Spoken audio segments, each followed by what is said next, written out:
Halo kan, welcome back to my channel seputar lika-liku teknisi bagus. Oke kan, style kendo, style kenceng, urip ora rasa sepaneng. Oke kan, jadi di video kali ini itu ada iPhone 6s ya.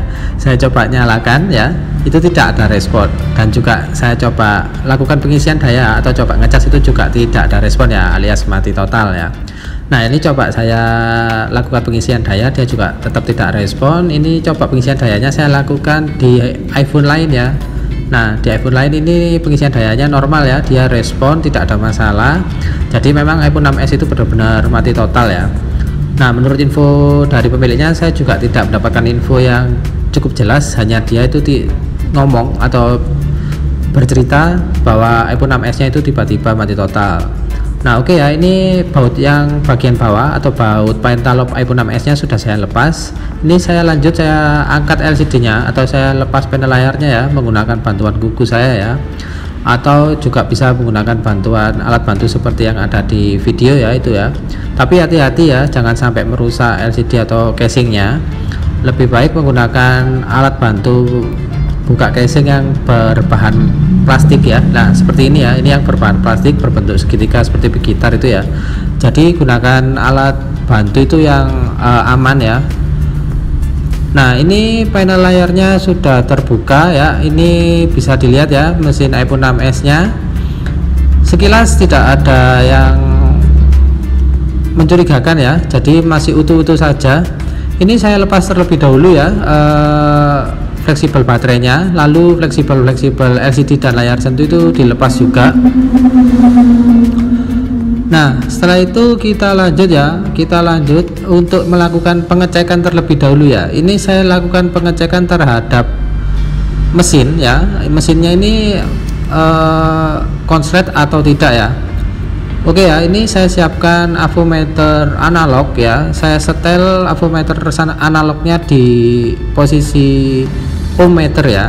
Nah setelah itu kita cek mesinnya. Nah ini di kutub yang benar ya, kutub positif ke kutub positif, kutub negatif dan ke kutub negatif, kemudian dibalik. Nah ini saat dibalik ya, ini jarum avometernya pun juga mengangkat, berarti mengindikasikan ya bahwa mesin ini mengalami short atau konslet ya. Nah sebelumnya saya mohon maaf ya jika penjelasan saya ini kurang baik atau kurang profesional atau kurang detail, karena saya ini adalah teknisi yang tidak pernah les atau belajar ya. Jadi istilahnya saya ini otodidak ya. Saya bisa ini karena banyak-banyak melihat tutorial, banyak-banyak melihat teman-teman saya nyervis itu ya. Jadi saya ini otodidak. Jadi saya jika disuruh lebih detail itu saya kurang mampu ya, jadi mohon maaf. Saya akan berikan penjelasan sebaik mungkin yang saya bisa ya. Nah setelah itu, karena ini kondisi mesin sudah terindikasi konslet, mari kita lanjut untuk lepas mesin dari casingnya. Nah di sini saya mulai menemukan sesuatu yang mencurigakan. Di sini ada salah satu IC, kemungkinan ini adalah IC PA ya, IC PA yang mengurusi sinyal 2G. Itu IC-nya itu seperti terbakar dan ada lubangnya. Nah jika IC seperti itu biasanya menyebabkan konslet ya. Nah ini akan saya lakukan pengecekan lebih lanjut menggunakan avometer. Avometernya saya setel di posisi buzzer atau di posisi yang berbunyi itu ya. Nah ini kutub yang positif saya tempelkan di ground, dan kutub yang negatif saya buat untuk ukur ya, ukur. Jadi yang diukur ini adalah komponen-komponen yang di sebelahnya IC PA yang sudah terlihat tidak normal lagi ya, atau terbakar itu hingga lubang itu ya. Ini buat titik ukurnya ya, yang negatifnya itu komponennya itu seperti resistor, kapasitor itu saya cek ya.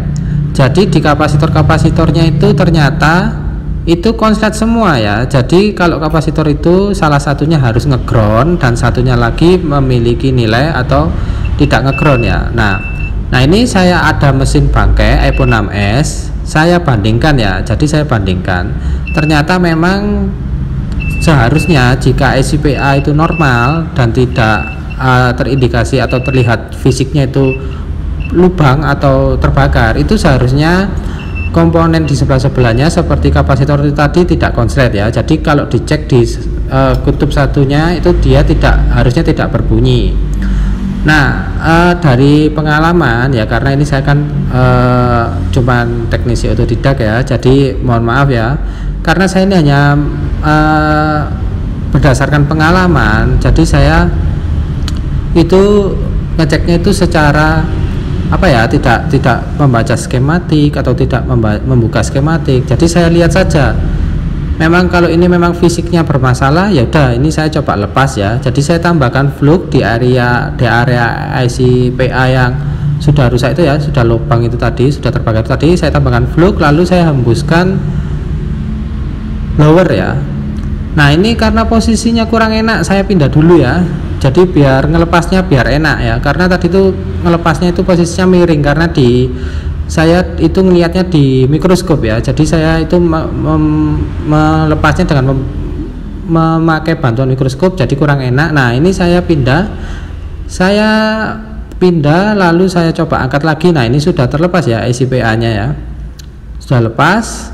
Kemudian ini saya sisihkan dulu ya IC PA yang sudah terbakar ini ya, atau yang sudah lubang ini ya, sudah cacat. Nah ini kemudian saya siapkan, oh ya sebelum ngelepas jangan lupa untuk menghafalkan titik ya, titik IC nya, titik IC PA nya itu di mana ya arahnya. Jadi dia itu setiap IC itu pasti ada arahnya ya, jangan sampai terbalik ya. Nah ini saya lepas dulu yang mesin yang iPhone 6s yang lama yang mati total, karena saya mau melepas IC PA dari kanibalan mesin saya ya. Jadi mesin yang memang sudah rusak ini ada IC PA nya, ini kemungkinan IC PA nya masih dalam kondisi baik ya, kita coba saja ya, semoga IC PA nya tidak ada masalah. Tetap sama ya, ini untuk ngangkatnya ini saya menggunakan bantuan blower ya. Nah blowernya saya menggunakan merek Quick 857D, ini IC PA nya sudah terlepas ya. Nah ini posisinya jangan sampai terbalik ya, pokoknya hafalkan saja ya. Pokoknya kalau melepasnya posisinya ke arah mana itu hafalkan saja, kemudian saat memasang jangan sampai terbalik ya. Oke ya, jadi mohon maaf ya karena mungkin penjelasan saya ini kurang sebaik mungkin, kurang baik seperti teknisi-teknisi lainnya atau tutorial di youtuber teknisi lainnya. Saya mohon maaf. Saya akan coba berikan penjelasan sebaik mungkin ya. Jadi kenapa iPhone 6s ini mati total ya, mungkin karena IC PA nya ini bermasalah ya, atau sudah rusak, sudah terbakar seperti lubang gitu ya. Jadi dia itu short, menyebabkan short. Nah ini sudah saya akan pasang ya untuk IC PA penggantinya ya. Ini akan saya pasang di iPhone 6s yang mati total ya. Untuk blowernya masih sama ya, Quick 857D dengan ukuran panas ini saya di kisaran 290 derajat, dan anginnya hanya 0,1 ya, karena hembusan angin di blower 857D ini sudah cukup kuat ya. Di angka 1 itu aja sudah cukup kencang ya, bahkan di angka 0 itu hembusan anginnya sudah cukup kencang. Nah ini setelah saya pasang dan saya lihat lagi, saya cek di mikroskop, ini pemasangan IC nya sudah cukup baik. Oke, tunggu mesin agak dingin dulu ya dari bekas pemasangan IC PA ini ya, karena kan di blower jadi dia mesinnya ada sedikit masih panas. Ini kita tunggu sambil saya cek ya, ini saya cek kembali apakah kapasitornya masih short atau tidak ya. Nah ini setelah saya ganti ternyata alhamdulillah kapasitor sudah tidak short ya. Nah ini saya cek kembali ya, saya cek kembali apakah pemasangan saya sudah presisi atau belum. Jika memang sudah ya akan saya lakukan perakitan kembali ya. Oh sebelum saya rakit ini saya bersihkan dulu ya.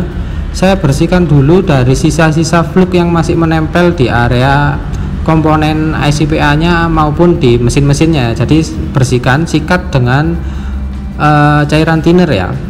Nah, kalau teman-teman punya cairan yang lebih bagus, yang beli di toko-toko spare part itu ya, yang cairan kontak cleaner atau apa-apa itu bisa ya dipakai ya.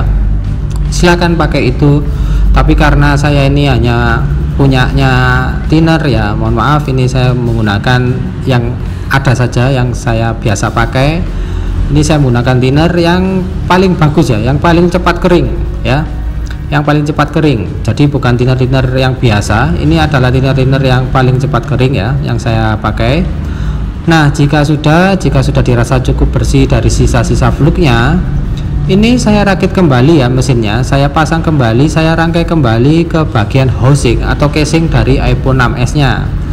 Kita pasang satu persatu ya, fleksibel yang perlu dipasang ya. Dan jangan lupa juga pasang kabel antena ya, karena ini kan berhubungan dengan sinyal. Jadi yang kita harus pasang, yang harus kita utamakan itu jangan lupa itu kabel antena ya, kabel antena sinyal itu jangan sampai lupa ya. Kita rapikan ya, kita rapikan serapi mungkin ya pokoknya, jadi jangan sampai ada yang tertinggal ya. Nah, ini saya sedang merapikan kabel antenanya. Nah, buat akan-akan, jadi mohon maaf ya, karena saya ini adalah teknisi cuman otodidak, cuman ngelihat teman-teman saya. Jadi saya awal dulu nyervis itu, saya ada teman namanya Mas Irwan, itu saya itu setiap hari ke tempat dia bekerja itu untuk melihat dia ya, jadi melihat dia sambil belajar ya. Nah, ini sudah saya pasang lagi LCD nya atau panel layarnya, dan saya pasang kartu SIM dan coba saya nyalakan. Nah, ini kenapa saya nggak nyala, saya masih bingung. Oh alah, ternyata belum saya koneksikan fleksibel baterainya. Ya ampun dah, ini memang kalau gini ini ya, kalau teknisi keburu-buru ya, keburu seneng. Oke, saya coba ulangi. Nah, ini alhamdulillah dia mau nyala ya sekarang setelah diganti ICPA nya ya. Jadi sebetulnya kalau entah saya bener atau enggak, entah kalau memang ICPA ini konslet, dilepas saja seharusnya ponselnya nyala karena kan udah nggak konslet. Tapi ini saya langsung ganti tanpa saya tes terlebih dahulu ya. Jadi langsung saya ganti ICPA nya, dan ini ponsel iPhone 6s nya sudah masuk menu ya, masuk menu. Nah, alhamdulillah ya, ini sudah muncul 3G ya.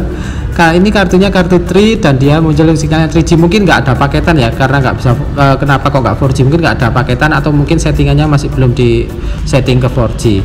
Oke ya kan, jadi video ganti ICPA iPhone 6s sampai di sini dulu. Ini sudah berhasil. Sampai jumpa di video-video berikutnya, tentunya dalam kasus-kasus yang berbeda dan lebih menarik. Wassalamualaikum warahmatullahi wabarakatuh. Sampai jumpa, bye bye.